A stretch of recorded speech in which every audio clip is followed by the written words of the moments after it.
केवल हम हिंदुओं से जब कहा जाए कि राम रक्षा स्तोत्र या नारायण कवच का पाठ करो, पहला प्रश्न उठेगा, महाराज हमको संस्कृत नहीं आता।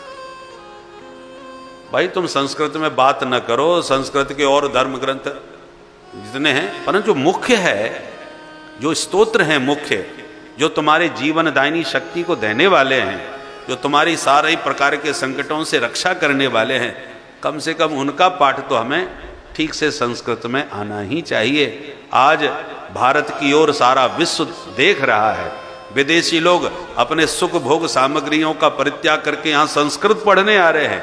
आपने अखबारों में पढ़ा होगा, टेलीविजन में भी सुना होगा, इसी वर्ष संपूर्ण आनंद विश्वविद्यालय में एक मारिया नाम की कोई विदेशी महिला आई और उसने संपूर्ण विश्वविद्यालय में प्रथम स्थान प्राप्त किया था शास्त्री में। और जितना बढ़िया वो अपनी भाषा बोलती है अपने देश की, उतनी ही स्पीड में बड़े आराम से संस्कृत में धारा प्रवाह बात करती है।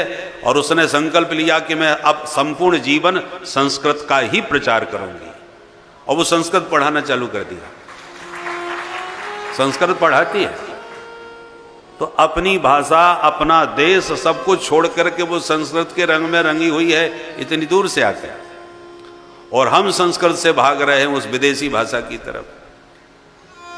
आज हम लोगों की मानसिकता इतनी गुलामी है, अभी भी हम राष्ट्र स्वतंत्र हो गया, पर मानसिकता से हम अभी भी इतने गुलाम हैं कि आप कितनी भी भाषा में बात करो, बढ़िया संस्कृत धारा प्रवाह बोलो, परंतु जब तक अंग्रेजी नहीं बोलोगे तब तक आपको लोग पढ़ा लिखा नहीं मानेंगे।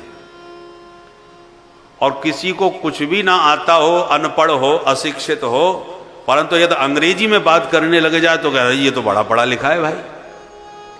क्यों जी? तो क्या पढ़े लिखने होने के लिए प्रमाण अंग्रेजी में ही मिलेगा? ये हमारी गुलामी मानसिकता का संकेत है। अंग्रेज चले गए पर अंग्रेजी को छोड़ गए। जहां जब बड़े घरानों में जाओ या बड़े कोई पढ़े लिखों की समाज में जाओ, तो जब उसको अपनी योग्यता स्थापित करनी हो, वर्चस्व स्थापित, तो अंग्रेजी झाड़ना चालू कर देगा। अब उससे आप संस्कृत में बोलने लग जाओ तो उसको कुछ पल्ले नहीं पड़ेगा, परंतु पढ़ा लिखा लोग उसी को मानेंगे, क्योंकि संस्कृत के प्रति हम लोगों की निष्ठा नहीं है। मानसिकता तो अंग्रेजी से जुड़ी हुई है। इसलिए